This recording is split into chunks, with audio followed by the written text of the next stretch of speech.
You're listening to the Here for the Clout podcast. Here are your hosts, Sherilyn Dale and Cece Suarez. Yeah, baby. What would you call the color of your hair? Strawberry blonde? I call it, I don't know what the fuck, midlife crisis. It's beautiful. In shade midlife crisis. Love that. Is that Justin Bieber on your shirt? It is, because I did not want to miss the opportunity to tell everybody that You were right. I was right. Well, all right, let's get into it. And take two. Hello, Clout Queens, Kings, and In-Betweens. Welcome back to the Here for the Clout podcast. I am Cece Suarez, one of your beautiful hosts. And this beautiful believer is Sherilyn Dale. BB, my baby is back. Oh my God. I haven't listened yet, and I really need to because I've heard it's like amazing. I haven't listened to all of it yet. It's fine.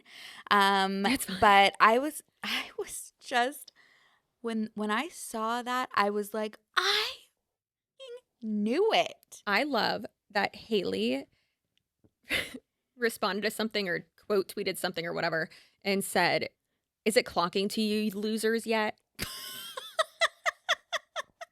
Like, okay, girl, why are you yelling at us? I love it. you. I love it. Yeah. So I hope this is therapeutic for him. I hope it's great for him. And I do too. you know what? It's clocking to me, and you're standing on business. Okay, JD? Yeah, he had been standing on business. I don't know what the I'm like, now I really do. I'd love to interview them to just be like, did this have anything to do with Stephen Baldwin finding success in crashing out and launching his podcast? Because that's where I think it came from. I mean, I think like creating a media frenzy, like that's not new, you know? You know what? You're right. It's not, but this was done pretty. Like we were trying to create fake beef before we launched. It did not work because no one bought it. With who? Jesse and Lily. Oh, I never. Yeah. Maybe that was just in my brain. Who knows? Not me. So. Yeah.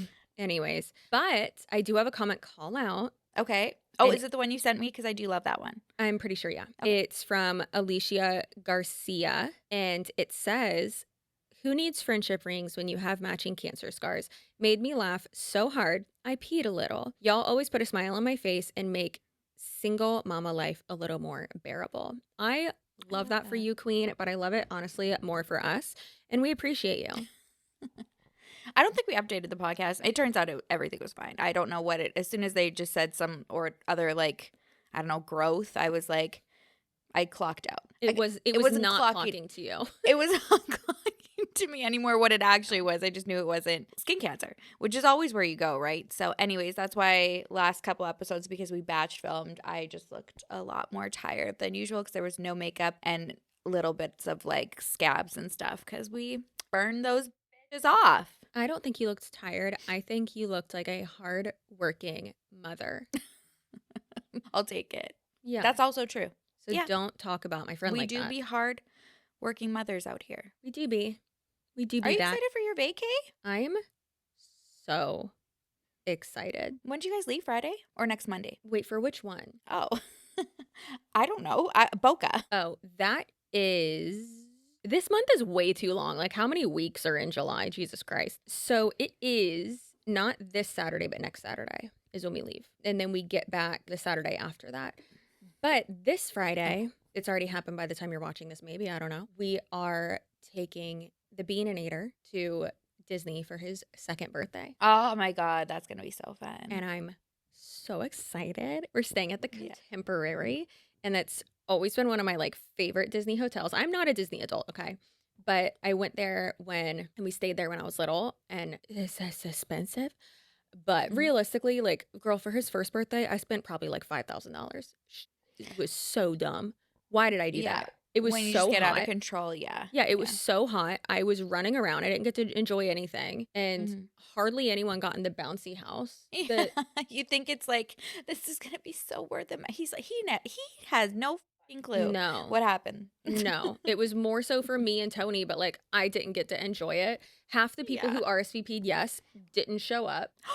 I hate that. Yeah, and it's like, cool. I spent all this, like, girl, we had so much food for the rest of the week, like left over from the party. I was like, I guess I'm just going to eat Publix platters for the next week. Oh, Insane, which is yummy, but still. I was gonna say there's the silver lining in every situation, I suppose, and it was the platters. Well, so technically, this one is cheaper, and Yes. it's like we're actually gonna enjoy it. And I've talked to multiple people who did this for their kid's second birthday because like they get in for free because they're 2, but they're like really starting. Like, girl, Lightning McQueen, that's his boy.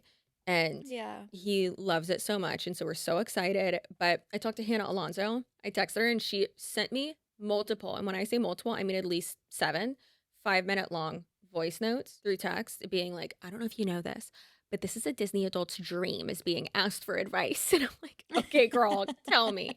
And so she's just telling me, she's like, just don't have expectations, keep them low and just go with the flow and like enjoy it. So we got our lightning lane passes. We got like, I booked for Friday night, like the character dinner thing at the buffet in the Contemporary. I got a room that is like facing the park so we can watch the fireworks. Yes. And still he keeps asking me if fireworks are outside. And I'm like, no, not right now, not tonight.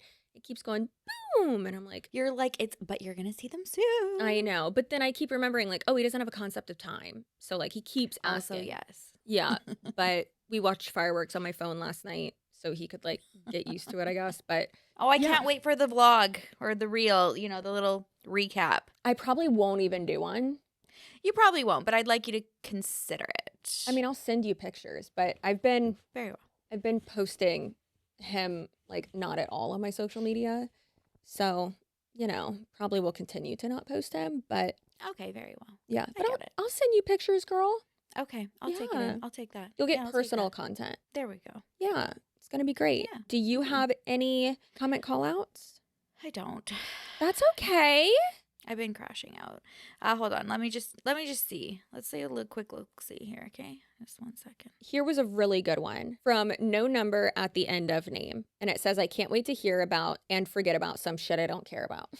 Yeah, I liked that one. That's literally all commentary on the internet. It's like, do I care about this? No. Do I want to really be informed about it? Not really, but like this is entertaining in the moment and I'm going to forget about it in a minute. Okay, I have one because I have a question here. This is new fan 1313. They don't call Scottsdale Snotsdale for no reason, and I never knew that was a thing, and now I need to know more. Why do they call it Snotsdale? Because they're snotty. I don't know. Oh, okay. They're snooty. I always like wanted the to go to Starbelly like Sneeches. Scottsdale for a little gals trip or something. You see people do that, and I'm like, is it just for the reels, or does it actually like seem that like chill and fun for like a girls trip? I mean, we went. Remember, like right before I got not right. I was pregnant, but like remember that like I told you about that dinner. I was eating a salad and I looked at Tony and I was like, I'm pregnant. And he's like, don't do that. What's going on? So we stayed in. Technically, we were in Tempe, but like Tempe, Phoenix, Scottsdale, it's all literally the same place. But yeah, it was fun. I feel like Palm Springs is better. Okay. Yeah. We could stay at Trixie's Motel. Oh my God, that would be fun. Iconic. That would be really fun. That would be amazing. Mm-hmm. I think we should. I really want to go to the Sphere. I really want to go to the fucking Sphere and see the Backstreet Boys. I've been crashing out all weekend, seeing the videos and just being like, I should be there. Yeah, I sent it to the group chat. You're the only one who responded. Of course I am. Yeah. I mean, to be fair, Lily responds at like 2 a.m. Mm-hmm. and is like ready to get into it with you then. And then Jessie was And Jessie, she's just going to say, I don't want to burst your bubble. And then she's just going to talk shit about it on the podcast like she did with my Titanic excursion. That's fine. Yeah. It's fine. Anyways. Is it? That's right. Is this our beef? That's is this where when I our want to beef go. starts? Do it, lady. That's all I've been on your saying birthday. all week. On your birthday. I've been sending in the Patreon general discussion chat. I've been sending just chit reels and memes, and there's so many that like you don't think it's gonna be chit. It's chit by the end. It's amazing. It's art. And one of our Patreon members, because there's a like what you crafting chat room too, where we all of us gals send what we're crafting. Someone's painting a like chit, and it's the best thing I've ever seen. I was like, this is art. This is beautiful. This is glorious. And she's like, I hope it works out. I don't know how to paint. And I'm like, and this is what you did? This is what I'm inspired. I'm obsessed. It's I'm inspired. so- I'm doing it. I'm doing it too. It's so That's what when we get off, right? I'm going to Michael's and that's what I'm doing this afternoon. Yeah, Chantel. That's what Chantel did. She said, y'all made me do it first layer and I don't know how to paint, so hopefully it comes together. Chantel, I love you. Girl, done. So Did you guys know we have a Patreon? Oh yeah, hey, we have a Patreon. Patreon.com/here for the clout. There are 2 tiers. One's a $10 one, one's a $5 one. With the $5 one, the Boned Up Bitches tier, you get 2 extra bonus videos a month. And then, which July is weird again because there's like 17 weeks in July. It's insane. I'm like looking at it, like trying to figure out like, okay, this bonus episode is for everybody. This one's not. Like, what's going on? But the second tier, Thank God for you. that's the $10 tier. That is the Clout Queen tier. You get 4 extra bonus episodes a month, plus travel vlogs, plus random behind the scenes shit, plus Oh, sweet. Okay. Mental note. I have to upload my lake stuff to this computer. It will not go from my phone to my laptop. But anyways, you will have that. And Chelsea's been asking repeatedly and I'm like, I need to be at home to do it. that. So yeah, so like random little things from like each of us. Like I showed like book nooks and then like Tony was doing one. So I took a video of him doing it and then like the updated one. And then I'll have like a little travel snippet from like a little mini vlog from the lake with her. And then, you know, I always talk about our end of the summer like Boca trip. I'll put that on there when me and Tony go stay with Jesse and Nasim, Jesse of the Do We Know Them podcast at the end of August. Yeah, because it's the week after her birthday. I will post a little mini something on there of me and Jesse as well. And, you know, things like that. Yeah. It's a lot of CrimeCon content. will be in Denver. There's a lot. I'm actually like very surprised with how much like actual like vloggy like vacation content we've already got like this far into the podcast. Like only being a year, you know, you think it would be like once a year, and there's already a bunch of stuff. So the London travel vlog was my favorite. The way Kaya edited that intro, I was like, girl. I have watched it at least 12 times. Usually that's you that does that. And then I made Tony watch it and he was dying laughing. And I was like, so you think I'm funny? And he's like, oh yeah, you're a comedian. I was like, that's rude, but okay. Oh, that intro, it just gets me. I'm like, I'm show everybody. I love it. Like, so we had one, you know, Cece and Cher do Atlanta, Cece and Cher do Cabo, and which we probably should have just had them edit those from the beginning. And then Cece and Cher do London, and then we're going to have Denver as well. My mom and I are getting there the day before, like on Thursday. So yeah, we get there Thursday too. Perfect. So then you're coming with us to go see Bison. I don't know if we will, but it's a requirement. You have to. Cool. Also, I fear that there may be some real hot tea that needs to be spilled on the Patreon. What? I gotta talk about some. Listen, about if you ever want the piping hot tea, go over there. Yeah. Sherilyn didn't know what I was talking about, so I had to just fill her in, but she agrees. Anyways. Yeah, we do need to talk about it. I just like maybe other people can figure it out for us. I don't know. Anyways, carrying on. Anyways, so you know what else needs to be figured out? What was that transition? Is when your ex-husband murdered someone and then he threatens to kill you. What? So we have this is the type of TikTok that I want to see. I don't care about anti-pasta. I do. I mean, the cops are getting involved now. And here, this is why I do have a comment. I know that's not our topic today, but I do have one thing to say about it. I'll probably have to go to TikTok because, you know, like I just need to like get it out there to the masses. But what this is giving me, I'm like, this is actually a concerning situation now because they're in a small town. They are you're gonna say that one Ginger family. The which? The Ginger family that the husband killed everyone and tried to frame everybody, and then like the son killed people on a boat. Oh, God, no. Oh, the Murdochs. No. Oh, that's not where I'm going with this. They've recently moved to the small town. Obviously, there was more than this situation where they felt like very unwanted, including people like shooting at their house. And then when they called the sheriff's department, they were like, oh, boys will be boys. And they're like, what the And then all this anti-pasta shit happened. I know. Then there's been like threats made to the police department or like the sheriff's department, implying that it's them, like trying to frame them. And then they're like, that's not us. Like, put that through voice recognition software, like pull our phone records. This wasn't us. And when you don't have like the sheriff's department on set, and then you've got like these families who are like clearly influential and like bullies and mean, that does not go well. And it's making me think of the case of Blake Chappelle, who was... Oh, tell me. I don't know about that. Blake was only, I think, 16 years old, maybe 15 years old. Him and his mom, Melissa, had moved to a smaller town to flee a dangerous situation from the town that they were already in, with him and his like girlfriend's stepdad, who like attacked him. And people were like going at their house like with like flashlights in the middle of the night, like taunting them. Their cat was killed, taunting them. Blake ended up going to like homecoming with his girlfriend, asked to have a sleepover at a new friend's house. Melissa was like, okay, you stay there. Boys will be boys. He snuck out to go and see his girlfriend.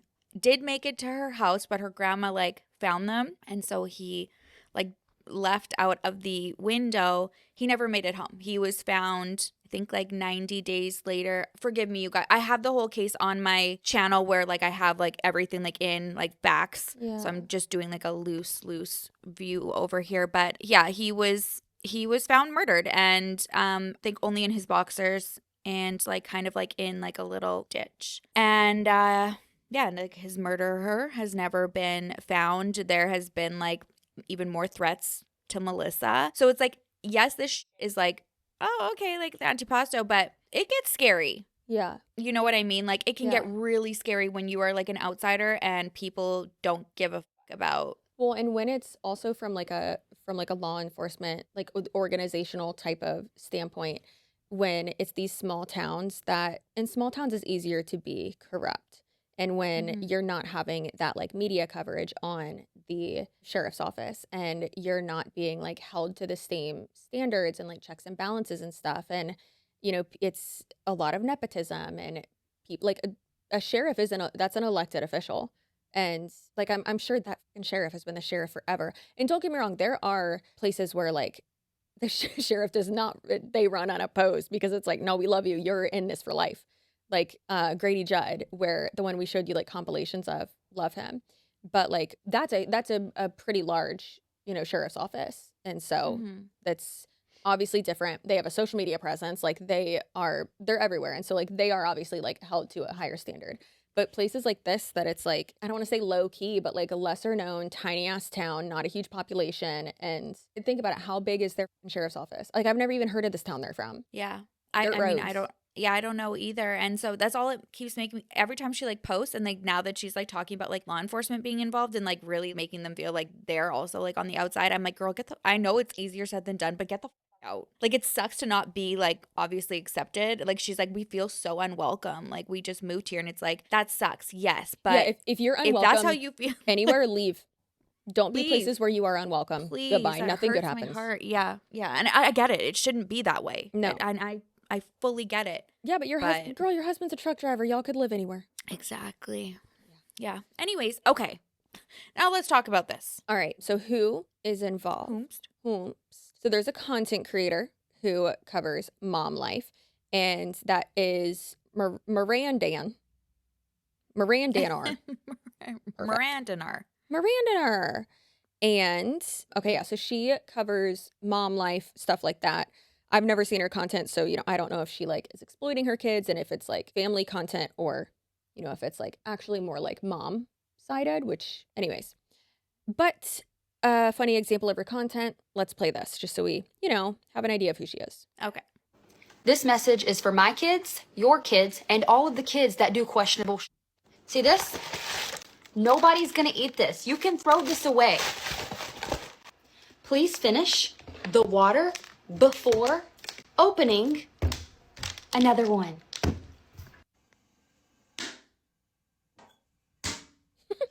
That's how you do it. This is also trash. For the love of God, please tell me why. Why does this keep happening? Oh my God.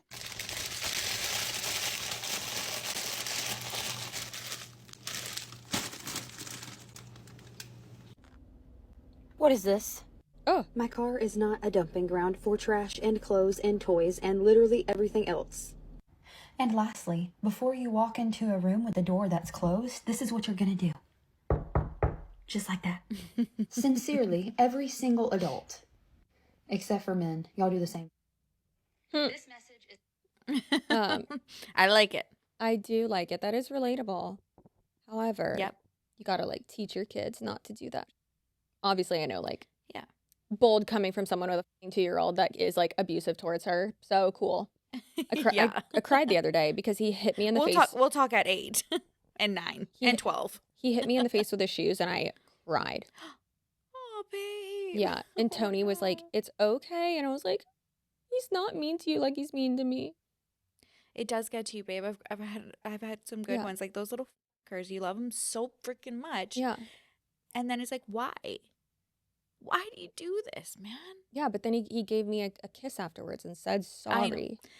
Again, no, that's toxic, babe. I know. That's what Don't I said. you, Kate? That's what I said to Tony. I was like, "This is a toxic relationship, and I will not stand for it." And again, Yeah, he you was can't. like, "He's 2," and I was like, "It's not okay." All right, so she has 20,000 followers, and so this is the part 1 where she kind of like starts in like the middle of it, and then then she afterwards, because people were like, "Hey, what the." We need to like have a full ass story time. And she's like, "I don't know where to start." But I honestly think she did this right because this was captivating as hell and made people want to hear more. Okay. So let's go ahead and play this TikTok because it's crazy. So I guess this is part 1 of story time, but I was just sitting here thinking about that one time that I turned my ex-husband in for murder and I went to the police station and I let them download my phone.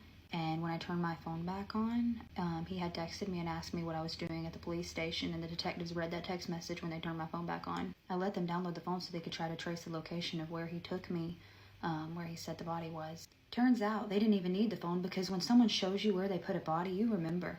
When he finally got arrested for strangling me, should I say that on TikTok? I don't know. When he finally got arrested for doing that, my old phone was found in his attic, and I gave it to the detectives as well so they could like download it. And turns out there was lots of evidence showing that he was tracking me, and I'll attach a screenshot from what the detective said at the end. So yeah, he was stalking me for a very long time, which obviously he's a murderer. So I guess this is part 1, but also this is like, hey, make sure you know who's logged into your Google account. So you get what you get when it comes to story times. I'm sorry, that's just how my brain is wired. So at first I was like, wait, so he had on your location? But I guess she's implying like, no, he was logged into my Google account, and through like your Google account, it tracks like where where else you've been basically. And so he could see on there like, oh, like recent places, like, no, bitch, you're Right. yeah. So that's like a step further. That's actually creepier. Also, Brittany Stapleton could never What? do anything like this, or would never. Oh, rather. yeah. Like rat. Yeah. I'm like, where is she? How she's like, well, no shit, he's a murderer. Yeah, exactly. Brittany Stapleton. Take notes, girl. from Miranda. I've never seen it spelled like that. Miranda? Yeah. It's like you're saying Miranda with an accent. Miranda. Miranda. Oh, like your Miranda rats. All right. Miranda. Anyways, so someone said the validation you gave me for being skeptical of the Google account and creating a complete new one only using the new one once I left him. Not everyone understands. Exactly. Wow. Yeah. Yeah. Yeah. Because a lot of people don't realize that like that is like tracked. Like it tracks all your. Okay, so here, this next section that we're going to go into, there is a strangulation trigger warning. So very extremely important information that we're about to share, but there is that trigger warning. Mm-hmm. Now, I feel like this is a pretty common statistic that most people know, but strangulation is one of the most dangerous forms of abuse. Surviving even once increases the risk of homicide by over 500%. Men who strangle are using it as a method of control and dominance, not just a physical attack. We often downplay its seriousness because there are no visible injuries, which there can be, but a lot of times there's not. But the long-term damage is real and can be fatal. So there's that. Anyways, back to Miranda. So on the 11th of July, she shared a screenshot, and she, kind of like how I said before, she started in like the middle of the story kind of, and then the next one she's like, I don't know where to start. And that's basically what the part 2 was. But someone commented and was like, girl, it's been 30 minutes. We need part 2 right now. And so she shared a screenshot that she mentioned in the first video. And someone from, I guess the detectives or whoever, I think is who it's from, said, or she said, I'm guessing no luck on finding anything. And they said, there's a lot of stuff on there. Well, don't love that they don't know the difference between there, and there. There and there. Yikes. That definitely shows he was tracking you. We're still going through the data. She said, okay, I'll let you know when I'm free to come by. Thank you. And they said, okay, thank you. Which, crazy. And then, of course, people in the comments just being like, girl, a series starts at the beginning. Chop, chop. So, the backstory, he confesses to murder, all that. So let's get into the story time. All right. All right, you guys wanted a story time, the whole story time from the beginning. Let's go. So we met when I was 19. I was babysitting at the time for his sister-in-law and his brother. They had set us up on a blind date, and when we met, it was perfect. He was the perfect gentleman. He said all the right things, did all the right things. I mean, this man literally brought me flowers and candy to my job, and at this point, I don't think any man had ever done that for me. So I was quickly in love, and not even 2 weeks after meeting him, I moved in with him, because that's what stupid teenagers do. So we were living in this rundown trailer at the time, and he started throwing hints here and there that I should become a nighttime dancer. And at the time I was like, hell yeah, like that's quick money, that's easy money, let's do it. This information comes in handy later. This is not just an off the wall detail. This comes in handy later. So anyways, I found out he's a main suspect in a murder, and he says that he didn't do it. I believed him. So anyways, I find Oh no, Miranda. it sounds like he did the lover boy tactic that Andrew Tate does. I believed him because my dad is already in prison for murder, and I'm so desensitized to it. It's kind of like I was just like, yeah. Well, so that again, this kind of goes back to like, you know, like we can't fault like people in their lives, right? Like Brittany Stapleton's dad being accused, even though she's trash human just because of like who she defends. There's that desensitization, right? Like if she's thinking, oh, well, I actually like know somebody who's very close to me in jail for murder. We don't know what the backstory is about that. But then for him to like be able to play it off and pitch it as like, I'm innocent, like I'm being framed. I'm like, this isn't it. You know what I mean? Like I could see the justification if she's already kind of has a I think desensitization is the wrong word. I think it's like almost like a wall or like a guard, like of not accepting that as your reality. Is that desensitization? No. You know what word I'm looking for? I don't, but delusion maybe. You know, I think you're right. Well, I think it's kind of like how there's one situation, it's real horrible. And so then that's what you associate with all like criminals or whatever. And so you're like, well, you're comparing different types of manipulation basically. And oh God, is that dog hair? Oh, get it out. It was Wiggum hair. Thank you to everyone who wished Wiggum a happy birthday. He really appreciated it. Boy. The food coloring in his, the organic food coloring apparently, in his birthday cake turned his poop like radioactive green. It was hilarious. However, it was a very healthy poop, so it's fine. But it reminds me of people who jump from like one MLM to another and they're like, well, no, this one's different. Like that one was like, I don't know, some shit like Amway or like, what's the one like something mark life landmark something. The ones that are like super culty, you're going to seminars and like Amway, like, right? Yeah. And it's like, no, like that one's really occult. This one's different. And it's like, no, baby, it's just packaged differently. It's the same, but you're associating it with that. And the people in this new cult are going to then use that like confirmation bias basically, or just bias that you have to manipulate you more. So no, that guy's also a murderer. That guy's also a piece of shit, but maybe just is more transparent about it and wasn't good at manipulating. And this person is better at manipulating and is just manipulating you in a different way. Like he's also a piece of guilty, right? Like, knows what he's doing though, to lay the foundation. I feel like you've got like the real just evil, like the dumbass ones, and then you've got the ones who are better at hiding that they're fucking dumbass evil people. The more calculated. So whatever that is, that's what she was going through. You know, words. Those are hard sometimes. I believe you didn't do it. I don't know. I can't tell you what was going through my brain at that time. I don't think it was anything. So we eventually moved further into our relationship. We moved into this duplex, an upgrade from the trailer. Nothing wrong with trailers. This one was just falling apart. And that's when I got pregnant with my daughter. And that's also when the abuse started. So during fights, I remember he had punched a hole next to my head in the wall. He had already threatened me, grabbed my wrist and twisted it.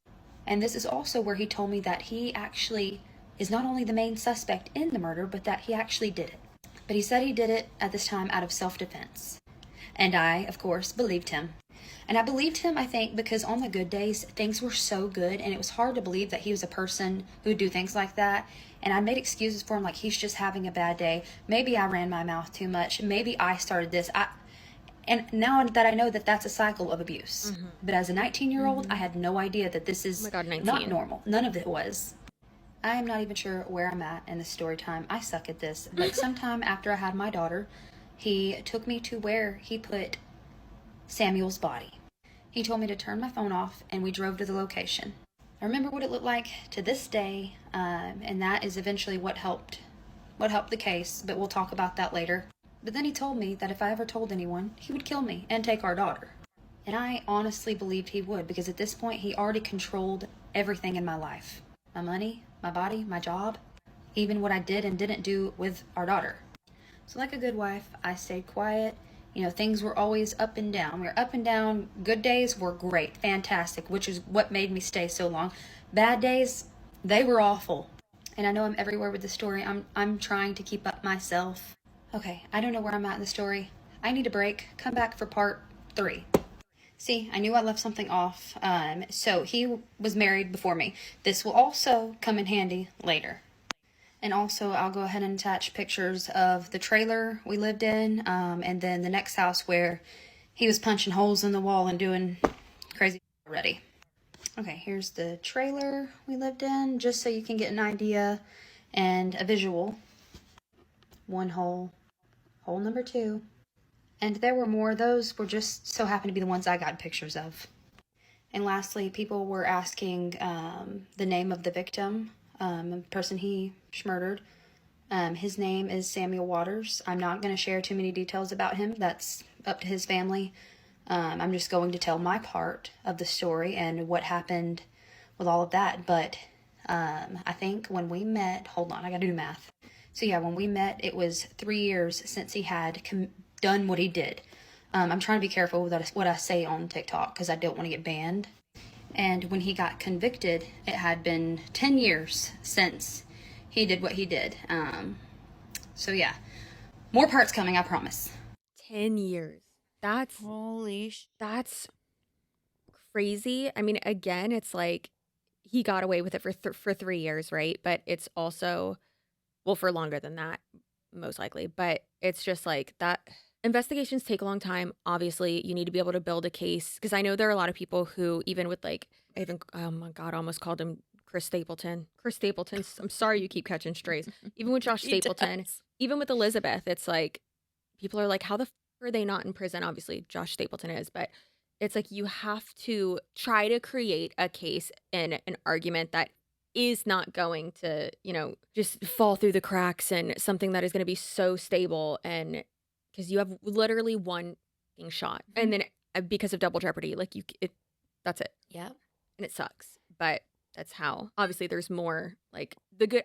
I personally think the good outweighs the bad with double jeopardy, obviously, but like, yeah, still crazy. So with showing her the body, or like where, not the body, but like where he disposed of it, and like admitting that to her, I'm happy that she can see now, not happy, but like comforted now that she can see like, okay, that was clearly like another aspect of the control, another part of the scare tactic. I'm surprised that she didn't say that he was like, oh, well, now you're implicated too. But obviously, yeah, like, and maybe he did. Yeah. I mean, who knows? He could have too. And I mean, she's 19 years old. Yeah, that just, you're dumb at 19. You're so dumb. That breaks my heart. It's so sad. Well, and impressionable, right? Like you do make those mean. excuses. Like, yeah, you know, I have close people in my life like who I've literally had this conversation recently of saying, like, if you're saying the good times are so good, but the bad times are like awful, like that is all the answers you need to know. It doesn't have to be those extremes. It can just be good. It can be healthy. Yeah. And we all go through not great times. And like one thing I always say to people is because there's like multiple questions I ask if someone's like, oh, I think I want to like end the relationship. And it's like, well, if you think you do, then just do it. But also, we all go through hard times. Does the good outweigh the bad? And not only like, are there more good times than bad times, but meaning, is it like more often than not? Or rather, like, is the, because she, well, and I'm not talking like bad times of just being like, we're having a disagreement, yeah, like, no, and we're not obviously, speaking, that's what I mean like, too. about like whatever. It's like, it's toxic. Yes. Yeah, that's exactly what I mean too, is like the severity. That's the word I was trying to think of, is like the severity of it. Like, yeah. Like, oh, he bought me flowers. Oh, but then he punched a hole in the wall. Those two, that does, no, girl. Them's ain't the same level. Yeah. So, yeah, but of course, when it's so, like, back and forth, you can have, like, that, like, emotional fatigue and that whiplash, and that can really, like, muddy your mindset as well, and that's so sad. But let's continue, because this is wild. This is the type of I want to see on TikTok. Come on. Cracking cases. Yeah, let's crack cases. And as someone who is like, I just commend you and love you for this, is focusing on like respecting victims. Do you like how she said, like, I'm going to focus on like my part of this and all that? Yeah. Yeah, me too. I really do. I don't think, like, especially because her being obviously like so intertwined in this story, like not starting that way. Yeah, I think that that's the right thing to do. I'd be really curious. I wonder if she's going to share it later, like if she's ever communicated with the family, because I guess ultimately it's because of her like being brave enough to like go forward that they were able to have some form of closure, right? And justice. I would hope, as if I was in the shoes of the victim's family, or even her shoes, I would want to like talk to them, and if I was her, apologize for that. Waiting, but then, like, then if I was them, why. if I was them, I would also want to like comfort her though too, and be like, you were a victim as well, but like, thank you, like, because if it wasn't for you, like they could have, like you're brave as. Thank you so much. Yeah. Let's call Netflix right now. Literally. A comment on this, someone said, which we're not going to get that far forward yet, but this girl said, girl, I just Googled the case and realized your ex used Lake Lanier as his ... disposal point. I was like, of course it was Lake Lanier, but the fact he did to you what he did to Samuel Waters, I'm glad you're still here to tell your story. And Miranda said, yes, ma'am, honestly, I can't tell other people's stories for them, but it was definitely a pattern. That is being scary. Okay, so part 3. So things obviously were always up and down and up and down. That's what happens when you're in an abusive relationship. So one day he had brought up the idea of making content. So that's what we started doing. And I'm not going to go into too many details about this because it's embarrassing for me. Oh my God, not me thinking he was like, let's be family vloggers. She's talking about like OF. I'm so fucking stupid. Family vloggers. Yeah. Let's be the Ace family. Oof. Oh my God. Oh, brother. All right. Sorry. But basically it turned into him having a kink for watching me with other people. And that's about as far as I want to go with that part, just because of how embarrassing and how degrading and worthless it makes you feel, especially looking back now. I'm just very embarrassed by it. But this is needed for later on. But if this stuff didn't happen, he would get mad. He would ignore me for days. This is usually when the abuse would get worse. And by the way, this is way after my daughter was born. Don't know if I made that apparent, but it was. So, one day, this was the first time he ever showed me that he could take, my breath away, like literally, not like, like literally. We were packing for vacation, and not everything would fit in the car. So I started taking the things out of the car to repack it, and he got mad at me and threw a chair at me. And that's all it took. One tiny thing for him to throw a chair at me, and then when I start defending myself, he chokes me. I'll attach a picture at the end of the mark he left on me, but I went inside, and my son saw him choking me. Now, just to take it back a few steps, I had my son when I was 17. So my son has a different biological father. So when I met Jeffrey, I already had my son. I just realized I didn't make that a known fact. So there we go. And you think that that would be my breaking point to leave. But anytime that I threatened to leave, he would threaten me. And I'm not having my kids live without a mom. Which in the end, it almost cost them that. So one day later on, we all had COVID. Everyone in the house had COVID. And I was up taking care of the kids, doing all the work. He was laying in the bed with the kids. One thing turned another, and he started fighting. We both started saying things, and then he slapped me with a wet rag that I had put on his head. And I still drove him to the hospital. That day, I told him that I wanted a divorce. And I think this time, that's when it just registered to me that nothing was ever going to change, and this is how it would always be. I don't know why it took this time, and I'll really never know. So after that, I found an apartment. It was in the exact same neighborhood as my son's dad, so I thought it was perfect. You know, my son can see his dad more now. The only issue, I didn't have a job long enough, and my credit was bad. He was the main breadwinner, so he agreed to co-sign the apartment with me. How sweet, right? And most of you can already tell that was a f***ing horrible idea. During the separation, we fought so much. He didn't agree with me on anything. He had to have our daughter at a daycare near his house, which was 45 minutes away from where I had moved. Mind you, we both moved from the house that we owned. He decided to move one area, I moved another, 45 minutes away from each other. So while I was working 45 minutes away because I chose to get a job near her daycare where he put our daughter in, I could not say no without him arguing with me. He always dangled the apartment over my head, saying that he was going to take his name off the lease. He dangled having more money than me and taking me to court and taking away our daughter if I disagreed with anything that he said or did. This whole time, I'm just trying to I'm just trying to get divorced. I just want to get divorced and be done with it, and that's that. But he wouldn't agree on anything.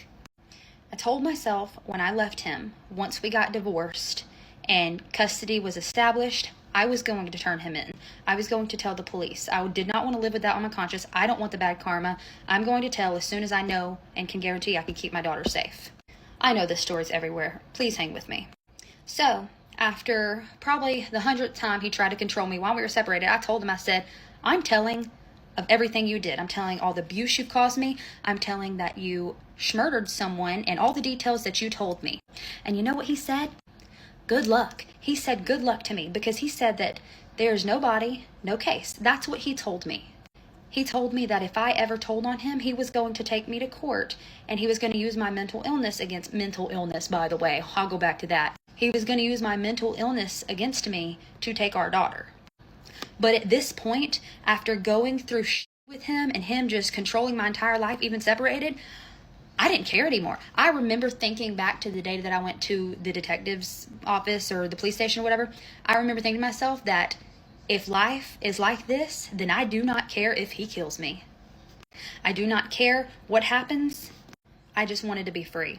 I was just so sick of him threatening to kill me. I was so sick of him actually abusing me. I was sick of him using our daughter as a little pawn. I was so sick of him just holding everything over my head. I was sick of him being controlling. It was tiring, and I think that I was just fed up. So I drove to the police station. I told them everything that has happened within the past, years of us being together, everything he's told me, and they asked if I remembered the spot where he had took me, where he buried Samuel's body, and I said yes. So we drove around for hours. Like I said in a previous video, when he took me, it was under construction, so it was hard to pinpoint where. Like I said, we drove around for several hours. And we went back to the police station, and I told them, he made me turn my phone off before we went, and so they got my phone and downloaded it, trying to find GPS coordinates of the day. They asked me so many questions, what season it was, what it looked like, I don't know, so many questions. After I left, I did not hear from the detectives for a while. Turns out though, hold on, since you already know about him stalking me, turns out I didn't hear from the detective because when he had my phone, he blocked the detective's number. And I found out when I went back. Oh my gosh. Wow. That's wow. That's terrifying. Y'all, y'all need to go into, not me being is your spouse being crazy? I need all of, not me trying to like instigate issues. Go into your phones and look at what numbers you have blocked. Yeah, that's insane. And like to sit on that, like for him, like to not say anything, like just to be like, and now he's blocked. And to pretend that you didn't know that she went. God, that Oh. control is diabolical. Well, criminal, obviously, but It like is. diabolical. That's Yeah, to sit on that and wild. just like wait. I hope he got charged with obviously this isn't like the official name for it, but like messing with a investigation. Because that Oh, yeah. that would be. Well, 100%. Yeah. Good on you, Detective Suarez. You're welcome. That's fucking crazy, man. Good. That's so scary. Like I God. literally have like chills, like to just go in and be like, oh yeah, he knew. But good for her to be finally fed up. And girl, I was just thinking, like, if I knew anybody who confessed to killing someone, you bet your ass I'm going right to District 1. Squeeze me. I have something to report. I'm driving to the sheriff's new house You with your little Sherlock hat. in my golf cart. Chad, hello. I'm texting his wife. Nikki, I have something to not me confess. I have something to report. And she's gonna be like, girl, go to the office. Confess. What are you doing? That's crazy. Good God, That was scary. insane. To the police station and realized that his number was blocked. Anyways, back on track. A few months later, nothing happened. The threats were still happening from Jeffrey, so I decided to work it out. I was like, you know what? 18 years. 18 years is all I have to do to make it to where I don't give a shit anymore. So we got back together. Stupid. I know. I was just thinking about not being harassed anymore, how great it would be. So as we started to work it out, I mentioned that I went to the police station. I told him that I'll let them download my phone, and I drove them around to a bunch of different places in the same vicinity. So he pulls out my child's iPad and shows me 3 or 4 different houses, asking me, was this it? Was this it? Was this it? He was always going back to this one house, and that was a very familiar house. And I said, yes, that's the one I showed them. He goes, you had to show him that one. So eventually a few weeks or a month passes, and nothing's happened yet. We're still trying to work it out. I am running out of time, so I'm going to post a part 4. I'm going to post a part 4, promise. What? That's terrifying. Ooh. Yeah, I don't know. Is this the one? Is it? You had to show them that one, Miranda. Oh, it's like, do you like A24 movies? Do y'all like A24 movies? I love them. What's an A24? Hereditary is A24, right? And Midsummer and Oh, I see what you're saying. Midsummer f***ed me up for a while. yeah, all of them do. So one of the more recent ones, Heretic. Oh yeah, Heretic. oh yeah, I've heard of it. I haven't seen it. I watched that on the way back from London. I was so excited. Listen, I'm not a Hugh Grant fan. Mm-hmm. After that movie, I'm a stan. I'm not, but I like him. I loved him in that. He did so good, and there are so many moments in that movie where it's like, oh my God. It wasn't the turning point for you when he was an Oompa Loompa? You're like not I don't think so. the moment. I don't think Okay, that was okay, it. so give me a quick like little tiny, because we got to get back to the little tiny synopsis. Like, what am I in for? Like, what is it? Is it gonna fuck me up like Midsummer? No, I think you'll like it more. Okay, perfect. If not, I'm really sorry. Sorry. Yeah. We'll find out together. Well, it's because it's kind of like questioning like cultiness basically, and like it's like Oh. that we're into, and like the points that Yeah. I found myself like the points he was making. I was like, yeah, and then I was like, Chelsea, you cannot agree with this man. You cannot do. You have to root for the Mormons that he has been holding captive. Oh, okay. Yeah, no, this is definitely up my alley. Yeah, no, it's. I keep telling Tony to watch it, and he hasn't yet. And I'm just like, God damn it, Tony! If you stop watching like Mission Impossible, Yeah. please watch this movie. It's so good. Being Mission Impossible, I can't. So let's continue. So people are saying like, thank you so much for sharing your story. Your testimony will probably help so many people. Absolutely, because we need to see it. So severe trigger warning. The last ones were just moderate trigger warnings. DV, she confides in a friend, decides to leave. He attacks her, takes away her breath again, and she includes a recording of the attack in the video. After we watch it, we will decide if that is something that we can include in this video, and if it's not, you can just go to her videos on Instagram or on TikTok and watch it. Here is part 4. Sorry it took so long to make this. I needed some time to regain my mental energy because it is pretty draining having to... Oh my God, put buttons on this woman's eyes. She looks like the other mother from Coraline.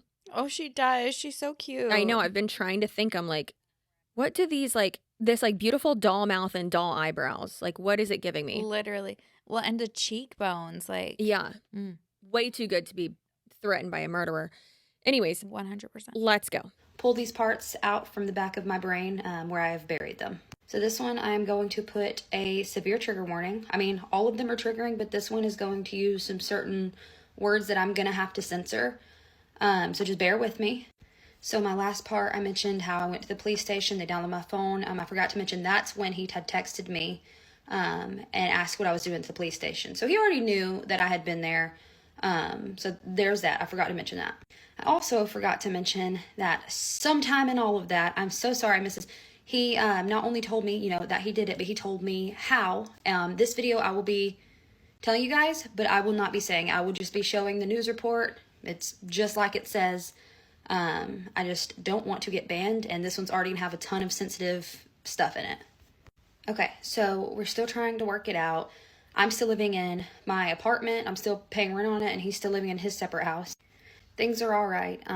One day, he comes to me with a request, and reference back to the other videos where I said that he has a kink for watching me. I do want to kind of not make a clarification on her part, obviously, because I don't want to speak for her, but I do think it's important to understand, when she says, I was trying to work it out, I really think what she's meaning is not I was trying to make the relationship and mend it. I think what she's trying to say is I was trying to survive.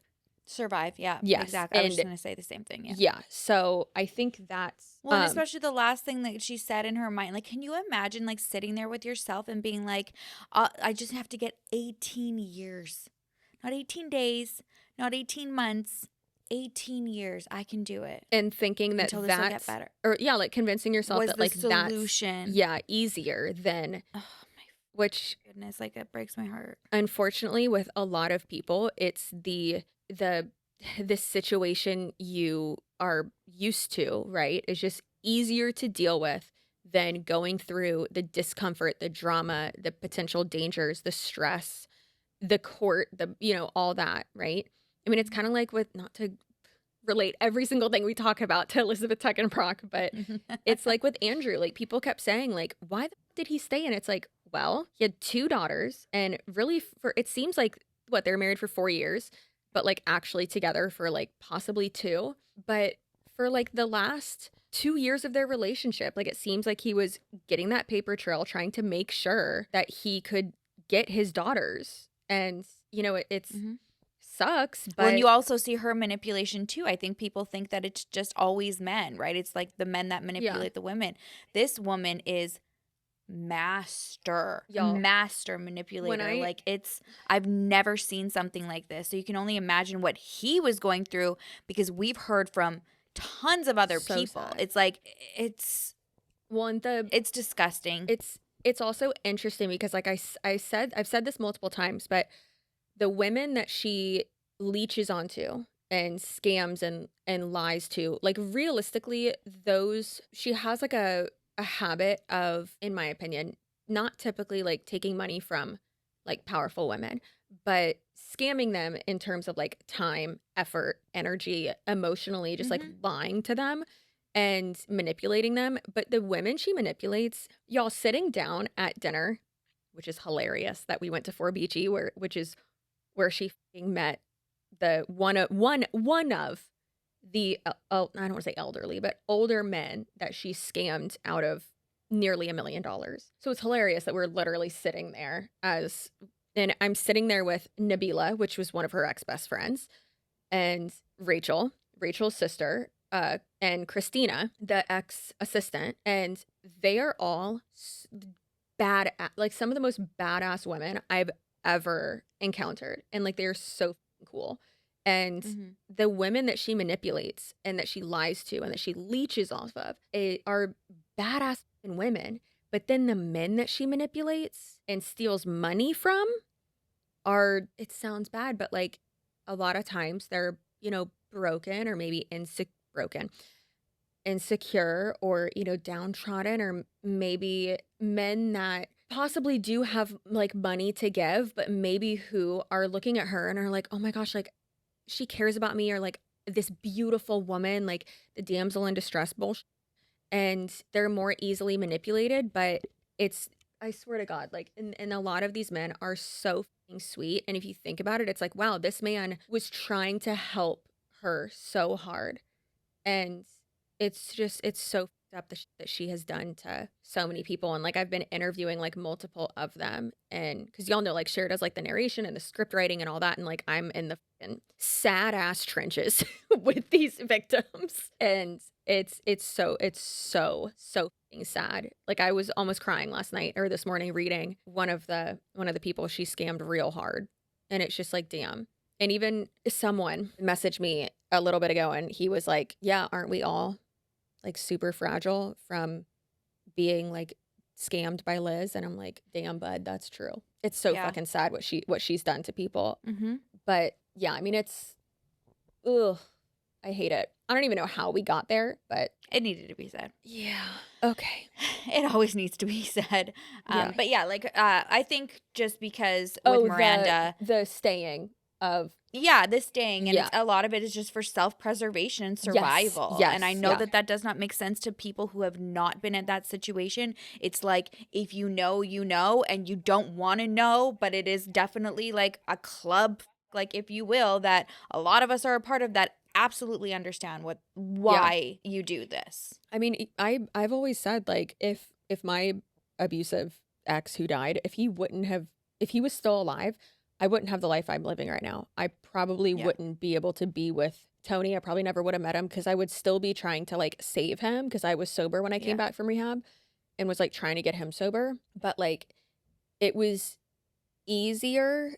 It wasn't, obviously, but like in the moment, because you don't know anything else and you can't like see a way out of it, Mm-hmm. So it's You think that's it? You think you've done such bad things, no one's gonna like understand? And think about how many things he is holding over her, like, girl, every option, the financial, the like, he said, oh, let's make content. So I'm assuming he's recording her doing it with other people because he wants to watch it. Yeah. So then he has that as blackmail, maybe like mental health stuff, like all this other bullshit. And then also being like, oh, well, now you know where the body is, and like, I can murder you. Yeah. I can make you disappear too. And it's like, dear God, okay. This is like level of control and manipulation that very few people would ever be able to understand. Yeah. So scary. Yeah. with other people. This time, his request was watching me with his brother. I shut it down. I said no. He got angry, severely angry, like he always did every time that I said no to one of these requests. And at this point of trying to work it out with him, I was just so over it. Is that incest? That's incest. Like, on his side. Well, he's not performing It's the act weird of watching, but that is fucking disgusting nonetheless.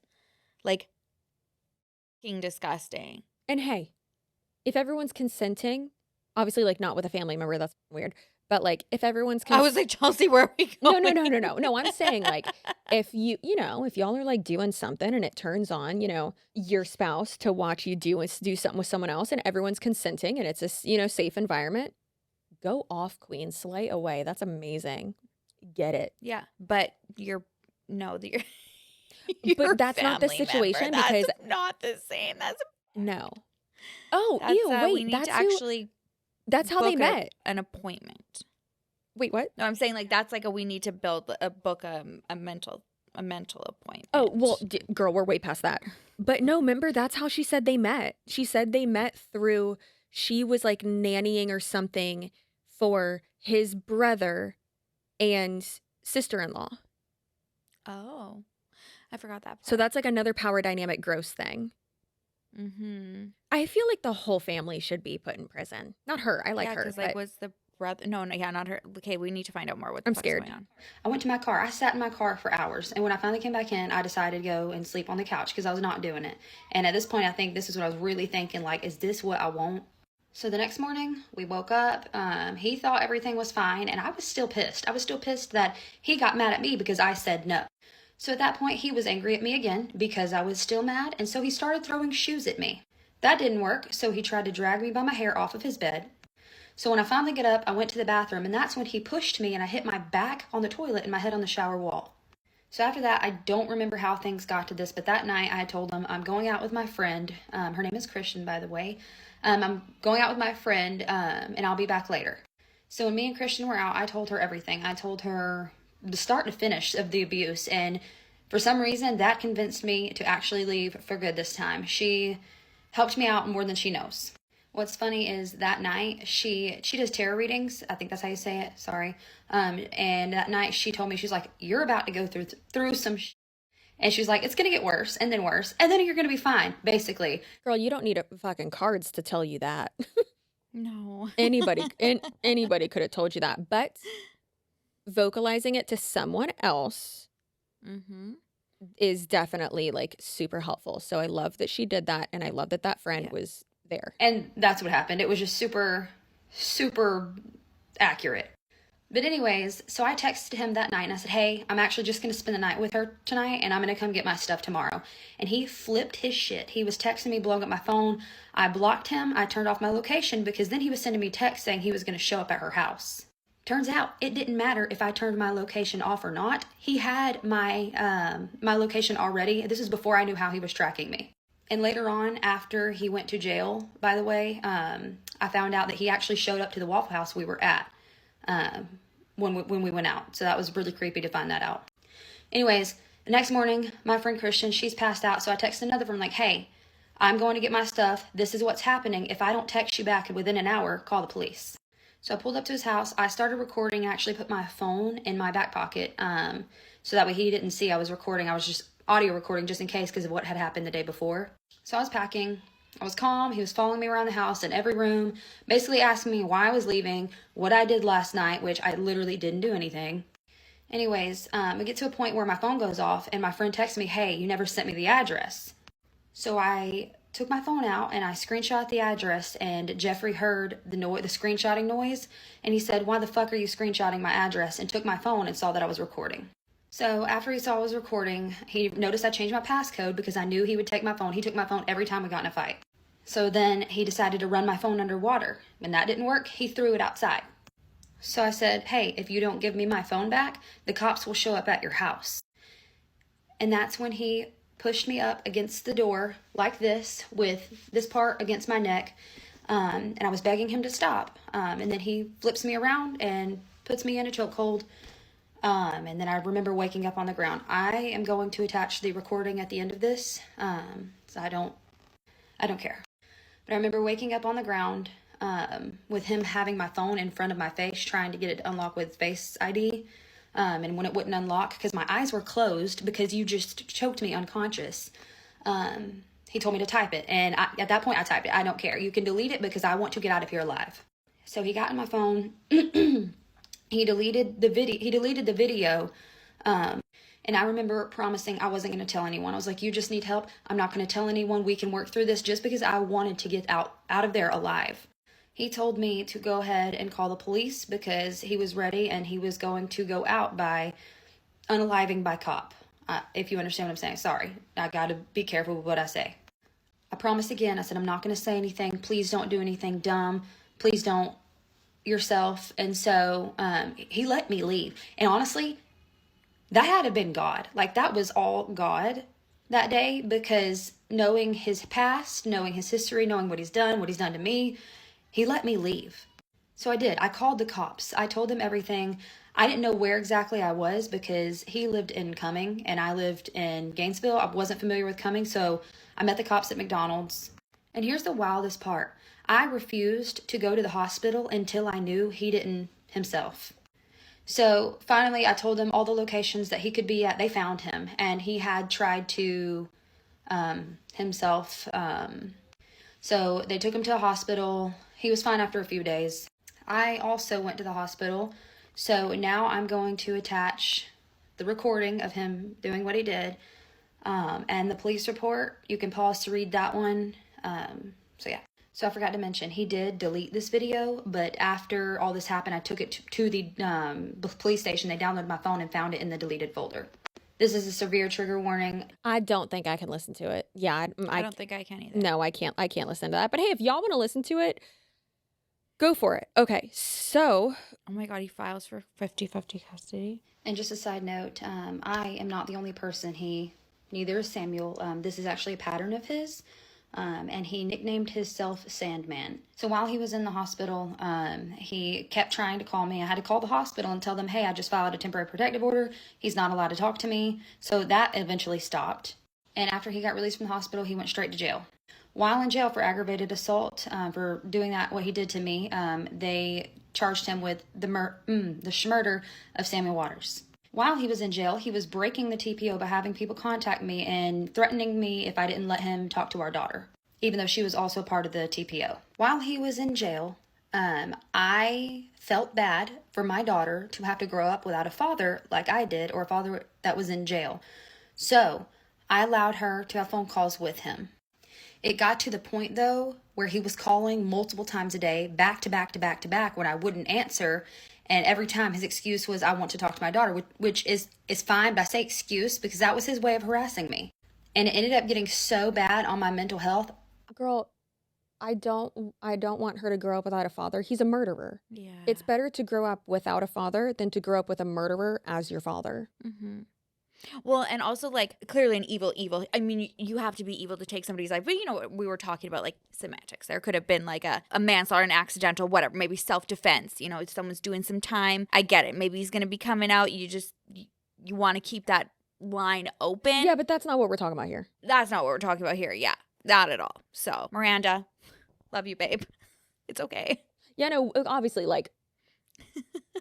That's nothing against her. Like, she's but yeah, like, she's like, I just want to have a relationship. And again, I think that comes back to it's easier for her to try to, like, deal with this than than if we cut him off and then, dear God, what's he gonna do? So obviously it's like, well, exactly. And you can only imagine, like, even like what she tells herself, like what she's so used to, like, having it ingrained in the brainwashing she's done to herself, right? Like, not to, like, blame, like, she is a victim here, but just like when you're in that loop and it just becomes like second nature. She's probably even said, like, he's a horrible human. He's done this to me. My life was hell, but he was a good dad, right? So she's, like, thinking that in her head. And obviously, yes, sure. And just to the gals out there, just the broads out there, he's not a good dad if he's abusing you. Yeah. Not a good, to be a good dad, you got to be a good human. And I know people can be like, oh, well, like, he cheated, whatever, but he's a great dad. We can disagree there, because I think personally the best thing that your spouse can do as a father to your children is show them love through how they treat you and the other people. 100%. So anyways, I'm sure there's going to be some people who are going to disagree with me, and that's fine if you do. We can have differing opinions. However, let's get back into Miranda. I cut off communication completely. And not that I have to explain to myself, but I cut off communication because my mental health affects my daughter directly, and it was ruining it. And my daughter didn't even want to talk. I had to beg her to talk to him. And she was 3 at the time, mind you. She was very young. So when I stopped communication, that's when the harassing text message or messages on the messaging system or whatever started. Hold on. Pause to read. Okay. You'll receive the info soon. I'll keep an eye out for anything from your attorney. But as it sits, please call Tuesdays and Thursdays, 6 to 8 p.m. Thank you. As it sits, I'll continue to do what it is that I agreed to, which is calling daily 6 to 8, and what my lawyer that I actually have instructed me to do. I understand that you can choose not to answer, and that will be on you. No, bitch, that's on you. I'm going to give daughter the chance every day to be able to talk to me if she wants, until I'm told by him otherwise. If you want to deprive her of her ability to whatever with your petty whims, that's on you. What I could to try to give her the chance. Thank you. And then calling my phone daily will result in having And me having the jail block the number. Love that. So basically, these messages are the kinds that I would receive when I didn't want him blowing up my phone multiple times a day. And I respectfully asked to do it 2 times a week, and he was not okay with that, as you saw in the last message. So I quit them completely because my mental health could not handle it after he tried to unalive me.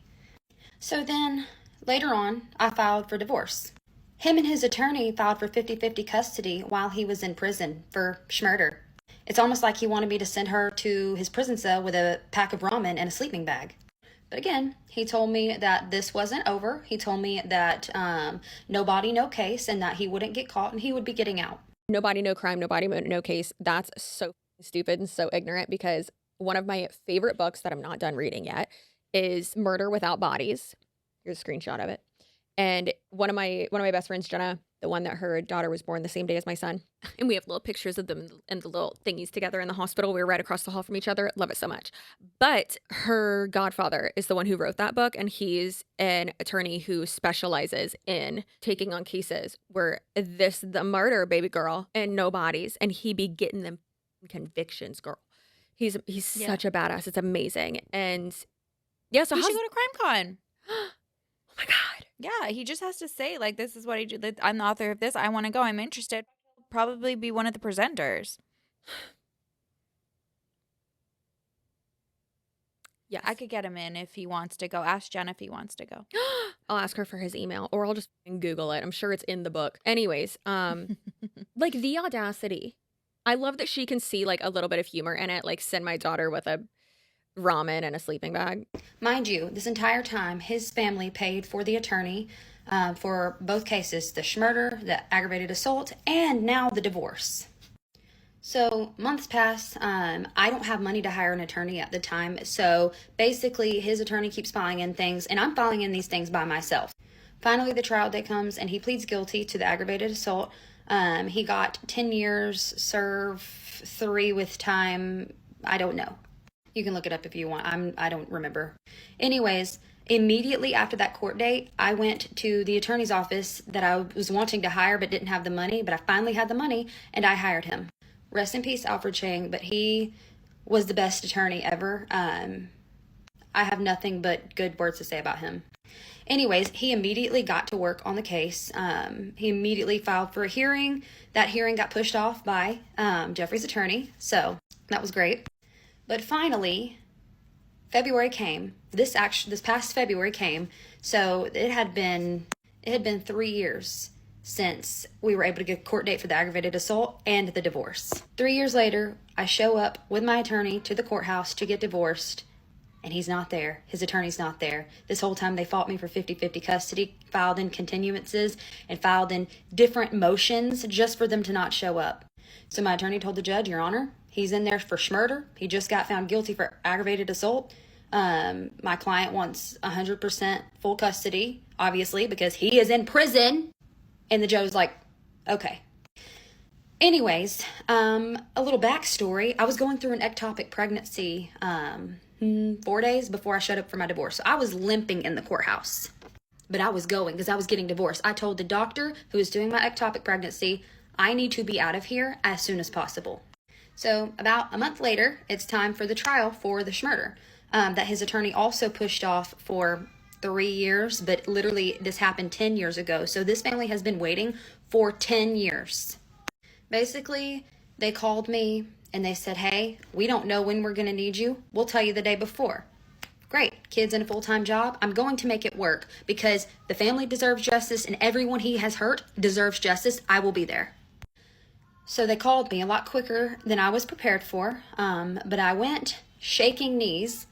My best friend Candace came with me. Thank God for her because I do not know if I could have walked in and out of that courtroom alone. Anyways, I waited in the courthouse for 4 or 5 hours waiting for them to call me in there because I was not allowed to be in there the entire time just for my testimony. I went in there, the jury's staring at me, he's staring at me. And this motherfucker was wearing glasses, and he's not even blind. He's got perfect vision. Anyways. She said that motherfucker was wearing glasses, and he's got perfect vision.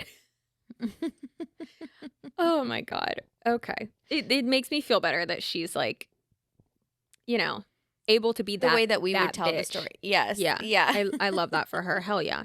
They ask me a series of questions, a lot of this that I've already told you guys, and then they play the recording while he's staring at me. That was very nerve-wracking. That made me want to vomit. And then I had to leave.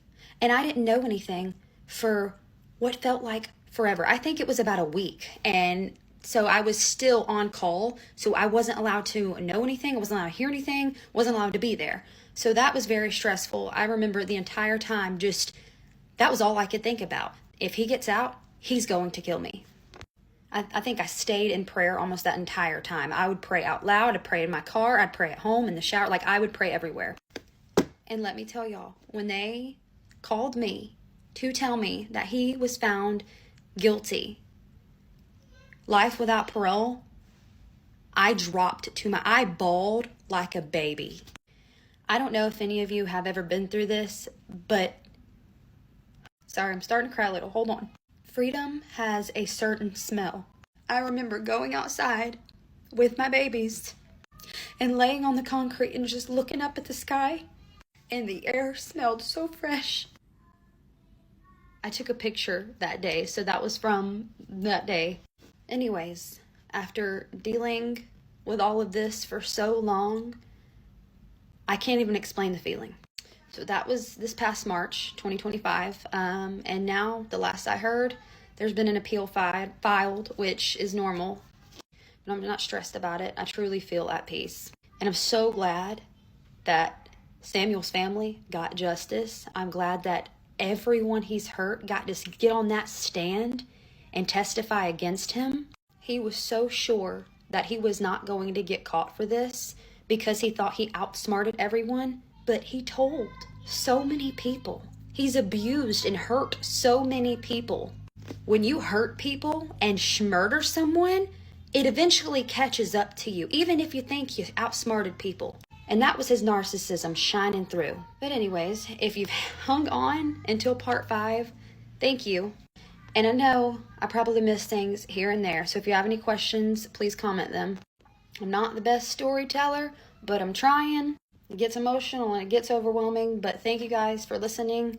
So yeah, no more parts. That's it. You got to follow from me, bitch. I love you. That's, yeah. Ooh, girl, I had to fan my eyeballs for that one. Yeah. Yeah. That's, girl. Yeah, that was really, whew. First of all, we love her. Yeah. I love her. Yeah. I really I like think her. that she has been able to, you've talked about this too. I've talked about it on my channel. I try to be as respectful as I can with victims and their families, because it's so often their families will come across, or friends will come across videos that are made about them and see it. And then they'll see the comments. And so I've always reminded people when they're watching, like, please, please, please be respectful. Because it's hard. Yeah. In the same sense, like, my delivery, it's not very comic. I'm not comical. It's usually like making fun of myself if I can't speak, or the killer, because they're a fucking killer. Yeah. But I always try to keep it respectful for the victims and their families. But there's just a lighterness about it, I guess. Like, you kind of feel like you're talking to a friend. Yeah. That's the vibe I want to go for, so that it's more palatable and you can stay and listen. It makes it more and consumable. hopefully get something. Yeah, get something Yeah. from it. I love her delivery, because I feel like that's relatable. Mhm. People can answer. And I actually think that being more relatable will help so many more people. It makes the topic, obviously this is terrifying, but it makes the topic less intimidating, and it makes the content more Yes. consumable. And I know that sounds, petty and silly or whatever, but from a Mhm. content creation standpoint, that's, with a lot of these more serious topics, that's what you need to do. Make it more consumable. It's just like when you're teaching anything or trying to get a point across about anything, relating it to, more relatable things, and talking to someone in a way that they're going to understand it, or make it not as scary. And obviously, yes, that's a terrifying topic, whatever. And it's her story. She can tell it any way the she wants. But I agree. I Exactly. love the way she told it, and how little things here and there. And she's like, obviously he's a murderer, or what am I supposed to do? Give pointing out truly how silly things are. And I do love that, how she even drove that home to truly be, because if she would have just been like, oh, and then he's in jail, not in prison yet, he's awaiting trial, so he's in jail, but he's in jail and filed for 50-50 custody, and just saying that in passing is oh, that's weird. But then it seems like a no-brainer, but it's reiterating it of like, you're in jail. Like, what are you gonna, how am I supposed to send my kid to you? Like, drop off? What do you do? The handoff with the guard? Like, what are you talking And about? the glasses, right? Like having those moments, it's Hilarious. the perfectly timed moments. Yes. You know what I mean? It's Yes. not at Samuel's expense at all. Like she was very respectful. You know, and even to herself, actually, like, I hope she gives herself, like, a lot of grace and credit. I know when she kept apologizing for being like, I'm not, like, the best at telling stories. Like, you have nothing to apologize for. You do it how you want, and I don't think she knows how good she is at it. Sadly, I know that sounds fucking weird, but telling her story and how impactful this can be for people to sit and listen and feel like they're there with her. Anyways, Miranda, you want to start a podcast? Miranda, you want to come to CrimeCon too? Let's go. You got it. Totally. Yes, Hell if yeah. she does. I love it. Wow. Okay, so yeah, go send Miranda some love. You guys will have her TikTok linked below. And Be gentle. Wow, what a journey. Try not to be judgmental. Yes, Not that y'all please would. go and send her love. But- oh yeah, I know our peeps will. They better fucking be nice or you're dead to me. How do you feel about that? Go over to Patreon. We'll have a funny video up this week. Aren't they all funny? And yeah, so there's that. And my bladder's about to explode. So that's cool. As is mine. I love that for us. So yeah, stay feral. Delusional? Which one do I say? Feral. Stay feral. Stay delusional. Damn the man! Save the empire! Okay, bye. Bye.